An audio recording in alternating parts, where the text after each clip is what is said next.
Assalamualaikum warahmatullahi wabarakatuh. Selamat pagi teman-teman dan Bu Sri Rahmania.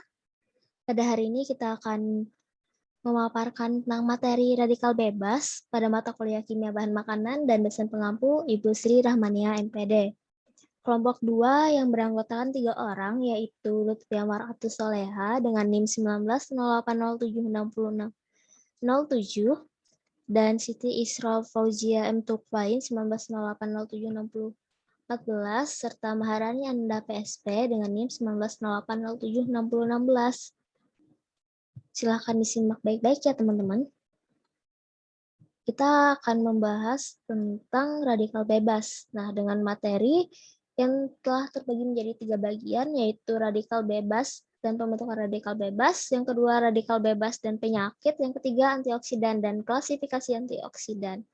Yang pertama adalah radikal bebas dan pembentukan radikal bebas yang akan dipaparkan oleh saya sendiri, Maharani. Radikal bebas dan pembentukan radikal bebas. Nah, radikal bebas itu adalah molekul yang pada orbit luarnya mempunyai satu atau lebih elektron yang tidak berpasangan. Sifatnya sangat labil dan sangat reaktif. Radikal bebas berada di dalam tubuh akibat proses aerobik dengan bentuk-bentuk yang berbeda, seperti superoksid, hidroksil, hidroperoksil, peroksil, dan alkosi-radikal. Radikal bebas itu memiliki karakteristik paruh pendek serta reaktivitas yang sangat tinggi. Nah, radikal bebas yang berperan dalam proses biologis sebagian berasal dari biologis alami yang melibatkan prooksidan, ROS, dan reaktif nitrogen species atau RNS. Proses terbentuknya radikal bebas itu diawali dengan molekul yang tidak memiliki elektron berpasangan mencoba mengambil elektron lain yang berada di sekitarnya.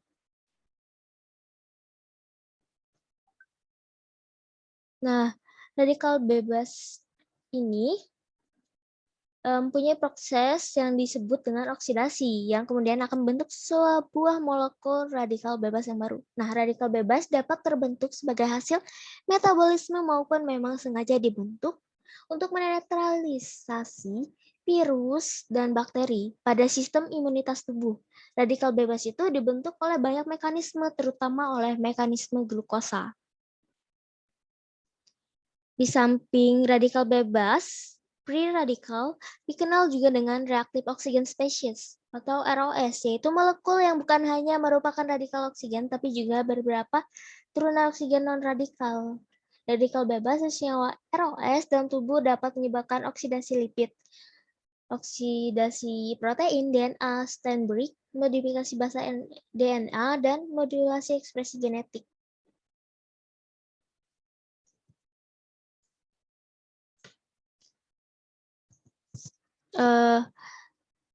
Si radikal bebas ini kan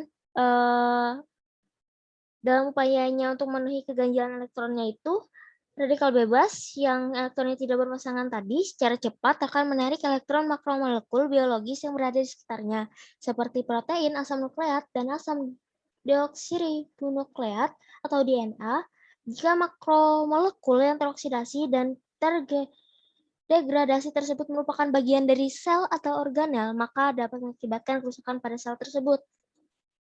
Memang, pada keadaan normal, secara fisiologis, sel memproduksi radikal bebas sebagai konsekuensi logis pada reaksi biokimia dalam kehidupan aerobik. Nah, selanjutnya, pembahasan yang kedua akan saya serahkan kepada Mbak Isra. Mbak Isra dipersilahkan ya. Oke, terima kasih. Selanjutnya saya akan membahas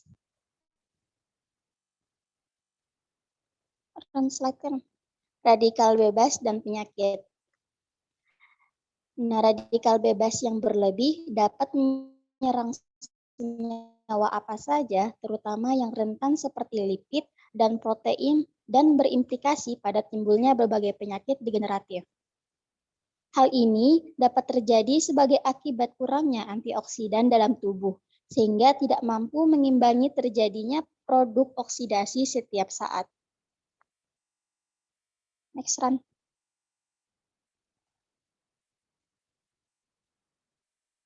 Nah, penyakit dari radikal bebas atau penyakit degeneratif, yang pertama ada proses penuaan. Umumnya, semua sel jaringan organ dapat menangkal serangan radikal bebas karena di dalamnya terdapat sejenis enzim khusus yang mampu melawan. Namun, manusia secara alami mengalami degradasi seiring dengan peningkatan usia akibat radikal bebas itu sendiri. Belum lagi adanya rangsangan untuk membentuk radikal bebas yang berasal dari lingkungan sekitar. Kerusakan jaringan secara pelan ini merupakan proses jaringan kolagen dan otot sehingga kulit tampak keriput, terjadinya lipofuscin atau bintik-bintik pigmen kecoklatan di kulit yang merupakan timbunan sisa pembakaran dalam sel.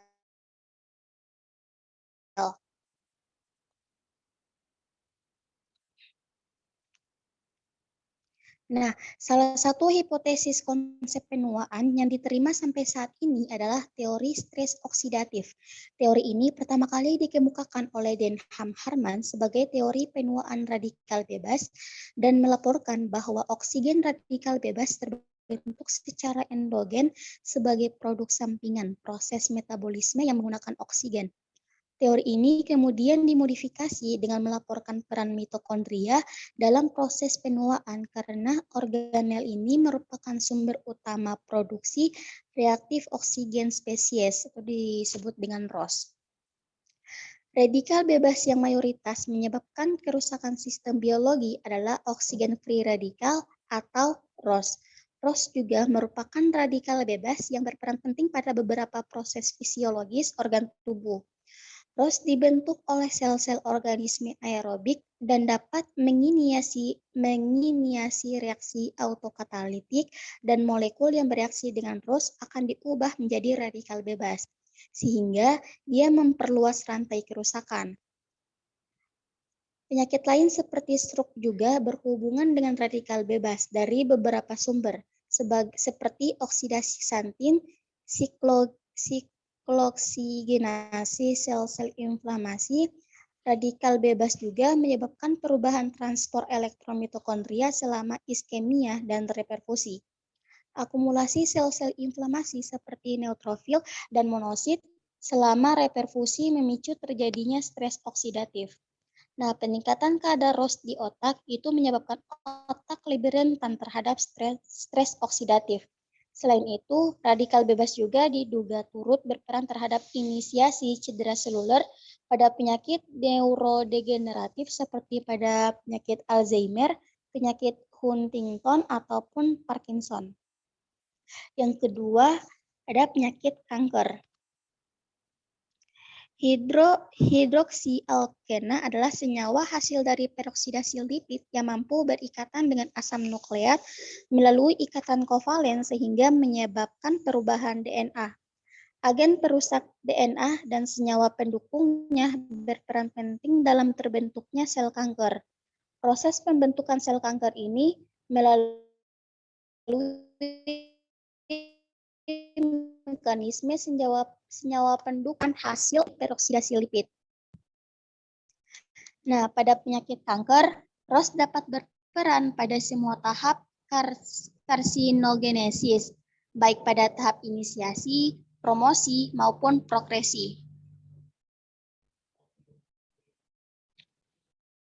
Radikal bebas diketahui bereaksi dengan komponen DNA yang menyebabkan mutasi gen dan memicu terjadinya kanker.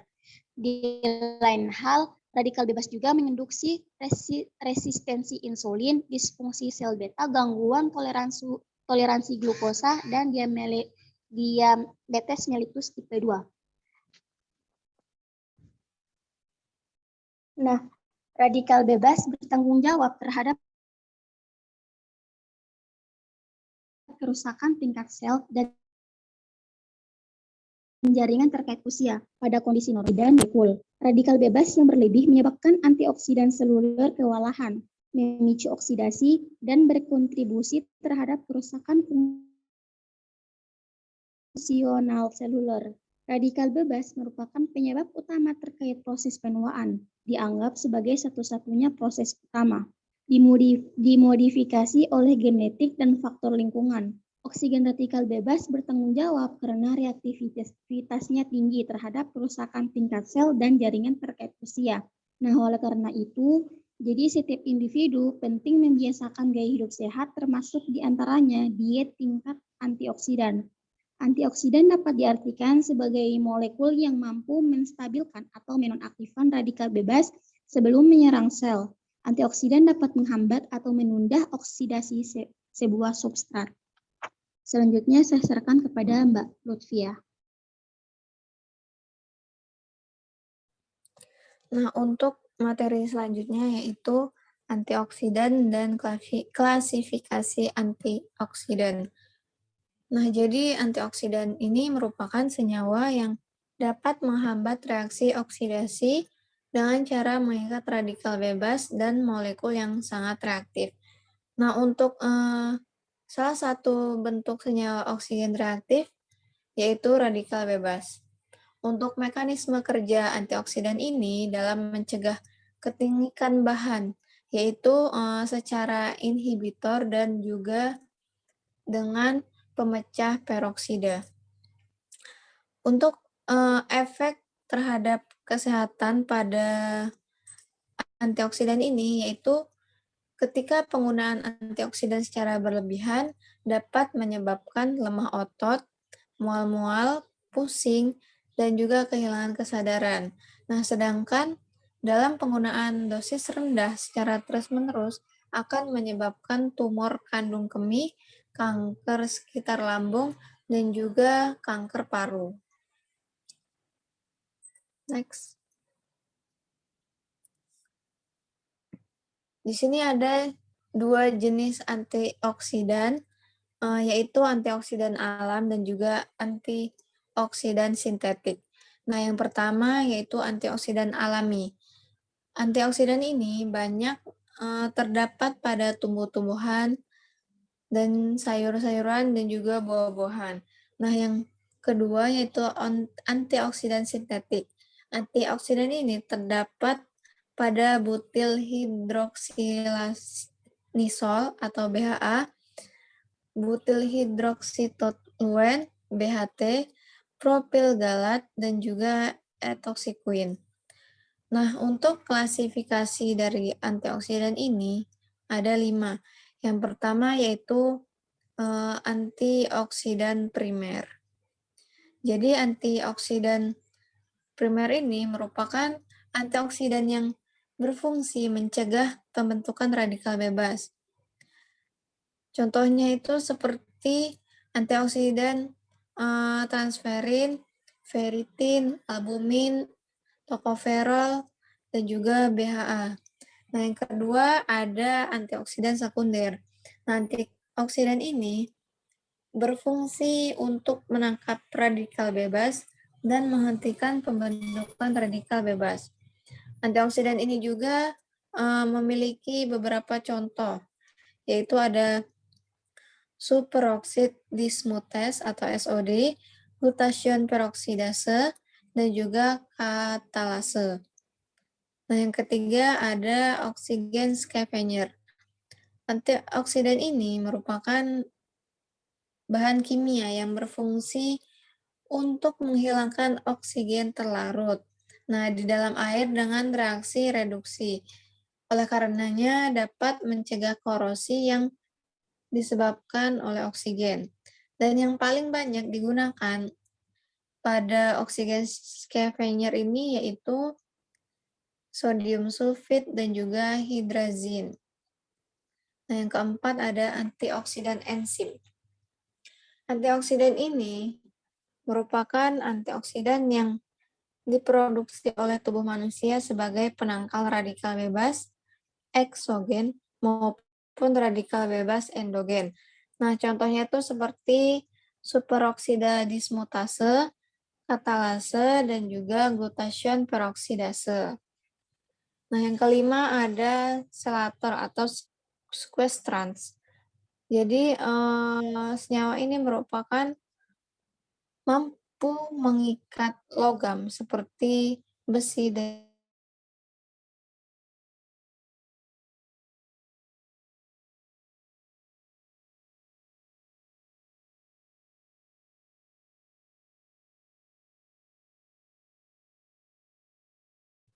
Next.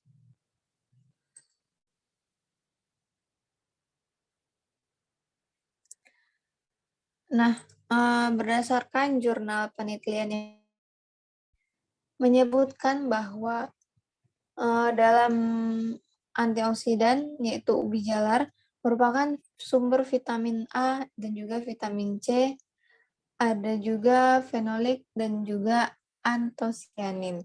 Nah, menurut penelitian